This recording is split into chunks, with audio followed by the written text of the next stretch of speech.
Okay, bismillahirrahmanirrahim.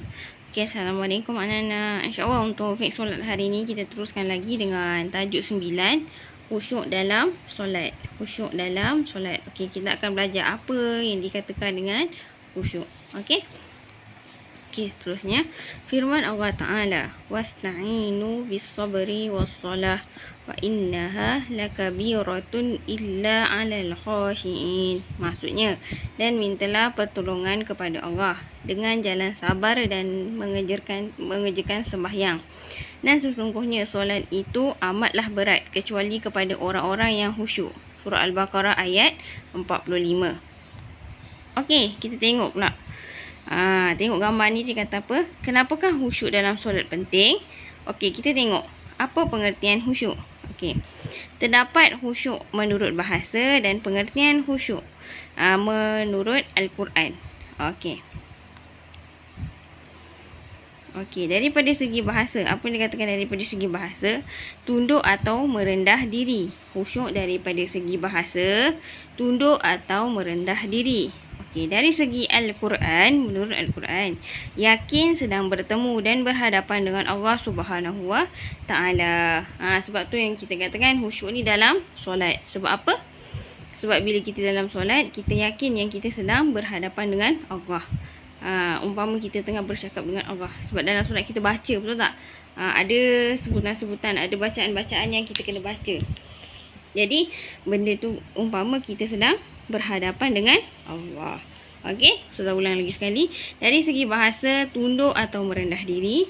Dan menurut Al-Quran, yakin sedang bertemu dan berhadapan dengan Allah Subhanahu Wa Taala. Okey, terdapat dua jenis khusyuk dekat sini. Yang pertama, khusyuk batin dan khusyuk zahir. Batin dan zahir. Apa itu batin? Iaitu khusyuk hati dengan menghadirkan di dalam hati perasaan takut kepada Allah, rendah diri serta mengharapkan rahmatnya. Dia kata apa dekat sini? Menghadirkan di dalam hati perasaan takut kepada Allah. Jadi bila kita solat, kita bukan fikir benda lain. Oh, lepas ni nak makan, lepas ni nak buat kerja. Banyak lagi kerja sekolah tak siap ni. Besok nak hafal tak? Tapi bila kita solat, kita cuba rendahkan diri kita dan hadirkan perasaan kita takut. Umpama yang kita tengah solat ni, Allah betul-betul berada di hadapan kita. Allah tengok kita rukuk macam mana, sujud kita, bacaan kita, semua Allah tengok. Okey, daripada zahir, iaitu khusyuk segala anggota badan seperti kepala, mata, telinga, tangan dan kaki dengan menumpukan sepenuh perhatian terhadap solat yang dilakukan. Daripada segi anggota badan, tak adalah masa tu tiba-tiba gatal ke, masa tu tiba-tiba terfikir nak buat benda lain lah, apalah, mata tu tengok ke arah lain, tak memandang tempat sujud, tak boleh lah. Jadi itu adalah khusyuk zahir. Okey, jadi dia terbagi kepada dua, khusyuk batin dengan khusyuk zahir. Okey, itu yang dikatakan dengan khusyuk. Okey, kita tengok sebelah pula. Okey, kita tengok sebelah. Dia kata apa? Tengok dalam kotak warna pink ni, dia kata apa? Kelebihan khusyuk ketika solat. Menghalang perbuatan keji dan mungkar. Betul tak? Bila kita khusyuk dalam solat, bila kita betul-betul beranggapan yang Allah tu ada depan kita, kita buat yang terbaik, kita mengelakkan benda keji dan mungkar. Yang kedua, mendapat pahala. Sebab apa? Kita cuba untuk dapatkan khusyuk. Kita ingat Allah. Kita yakin yang Allah tu ada dengan kita. Dan yang ketiga, mengingati Allah Subhanahu Wa Taala. Betul tak? Bila kita khusyuk, kita yakin yang Allah tu ada sentiasa memandang kita. Allah tu tengok kita. Jadi kita sentiasa ingat. Dan kita cuba yang sebaiknya, cuba kita fahamkan apa maksud yang kita baca. Contoh Bismillahirrahmanirrahim. Apa maksud dia? Okey? Dan yang keempat, mendidik akhlak mulia. Mendidik diri kita untuk untuk menjadikan kita ni berakhlak, untuk jadi Muslim yang berakhlak mulia.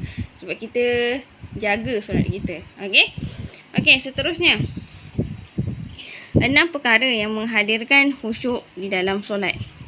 Okey, yang pertama, menghadirkan hati ketika menunaikan solat dengan membuang segala yang tidak ada kena-mengena dengan solat. Maksudnya apa? Hati. Menghadirkan hati. Hati tu kita kena ingat pada Allah. Tak adalah hati tu kita geram dengan orang lain sampai dalam solat pun kita terfikir orang tu, tak ada. Okey, yang kedua, berusaha memahami segala perkara yang dilakukan dalam solat sama ada perbuatan atau yang dibaca. Ni yang Ustaz cakap tadi. Maksudnya apa dekat sini? Bila kita baca, kita faham. Kita tahu maksudnya. Contoh, Bismillahirrahmanirrahim, dengan nama Allah yang Maha Pengasih lagi Maha Penyayang. Kita cuba memahami dan mengetahui apa maksud dalam setiap ayat yang ni, doa ataupun orang kata apa yang kita baca dekat dalam tu, lafaz-lafaz yang kita baca dalam tu kita faham. Okey, dan yang ketiga, merasai kebesaran Allah, iaitu dengan merasai diri terlalu kecil di hadapan Allah. Betul tak? Kadang-kadang ada waktu kita solat, kita terfikir benda lain, kita tak khusyuk, kita fikir nak main game. Lepas ni nak main game lah, tapi dalam solat ni tadi belum makan lah, mak masak apa yang hari ni? Nampak? Jadi benda tu kita rasa diri kita ni tak sempurna. Sebab apa? Kita rasa diri kita terlalu kedil. Kita dalam waktu yang sekejap tu pun solat tak lama kan? Betul tak? Solat tak ada sampai 1 jam. Tak. Solat hanya dalam waktu-waktu yang kalau ikut kita macam kita peruntukkan berapa minit untuk solat. Betul tak? Dengan zikir selepas solat. Tapi dalam waktu yang tu pun kita fail. Kita gagal untuk faham apa yang kita baca. Betul. Okey, seterusnya yang keempat, merasa gerun terhadap keagungan Allah dan siksaan Allah. Sebab apa? Dekat sini kita takut. Sebab nanti bila kita meninggal kan, perkara pertama yang Allah akan tanya adalah tentang solat. Perkara pertama yang akan dihisap adalah tentang solat. Jadi bila perkara pertama yang dihisap tentang solat, jadi kita kena ibas kembali lah. Macam mana solat kita, betul tak kita rukuk, betul tak kita sujud, ada iktidal tak, ada tumakninah tak, semua kita kena ingat balik. Dan yang kelima, sentiasa menaruh harapan besar kepada Allah. Mudah-mudahan solat yang dikerjakan akan diterima oleh Allah. Jadi bila kita solat dengan seikhlasnya, betul tak? Dengan seikhlasnya, tanpa kena marah. Bukan mak marah, bukan ayah marah, tapi seikhlasnya. Kita dengar azan je terus masuk waktu solat. Kita dengar azan je terus solat. Betul tak? Jadi kita cuba ikhlaskan diri kita. Moga solat yang kita buat tu diterima oleh Allah. Dan yang terakhir, merasa malu terhadap Allah di atas segala kekurangan dan kecacatan yang terdapat di dalam solat. Jadi nak katanya kat sini kita rasalah malu. Malu bila kita rasa apa yang kita buat tu ada cacat, apa yang kita buat tu ada rasa, kita rasa tak betul, kita tak boleh nak khusyuk. Kita rasa malu dengan Allah. Sebab Allah yang menciptakan kita kan. Waktu kita nak bersama dengan Allah, maksudnya kita nak berjumpa Allah tu, kita boleh fikir benda lain. Rasa malu lah. Okey, kita tengok yang kat bawah ni. Dia kata, contoh manusia yang khusyuk di dalam solat. Okey, kita baca cerita ni kan. Kata apa? Abdullah bin Umar pernah menceritakan, contoh manusia yang khusyuk di dalam solat ialah para sahabat, dengan katanya, para sahabat Nabi SAW, apabila mereka mengerjakan solat, mereka memberi perhatian bersungguh-sungguh kepada solat mereka. Mereka menundukkan penglihatan mereka ke tempat-tempat sujud mereka, dan mereka menyedari sesungguhnya Allah sedang berhadapan kepada mereka. Maka tidaklah mereka berpaling ke kanan dan ke kiri. Maksudnya apa kat sini? Masa zaman sahabat-sahabat Nabi, zaman sahabat Rasulullah, waktu solat adalah waktu yang paling utama. Tinggalkan handset, tinggalkan semua benda, semua kita tinggalkan. Dan yang utama kita adalah Allah. Kita nak berhadapan dengan Allah. Sebab apa? Bila kita meninggal nanti, kita akan dihisap oleh Allah.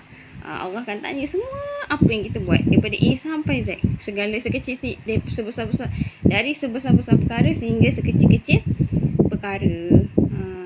Okey, jadi untuk hari ni kita belajar tentang ni je. Okey, jadi untuk tugasan anak-anak, okey, hafal maksud khusyuk daripada segi bahasa dan menurut Al-Quran saja, dan berapa bahagian khusyuk. Okey, Ustazah ulang lagi sekali untuk kerja. Bagi darjah 3. Hafal maksud khusyuk ni daripada segi bahasa dan menurut Al-Quran, serta berapa jenis khusyuk. Okey, Dah siap, boleh hantar voice dekat Ustazah, dekat WhatsApp nombor WhatsApp. Jangan nombor Telegram. Dekat grup, jangan hantar dekat grup Telegram, hantar dekat WhatsApp, nombor WhatsApp Ustazah sendiri yang Ustazah yang Ustazah sertakan dekat dalam grup dalam grup tu. Okey, nanti hantar dekat Ustazah. Okey? Okey. Jadi bermula daripada hari ini azam untuk kita terus khusyuk dalam solat. Okey? Okey anak-anak, untuk hari ini sampai sini saja. Assalamualaikum.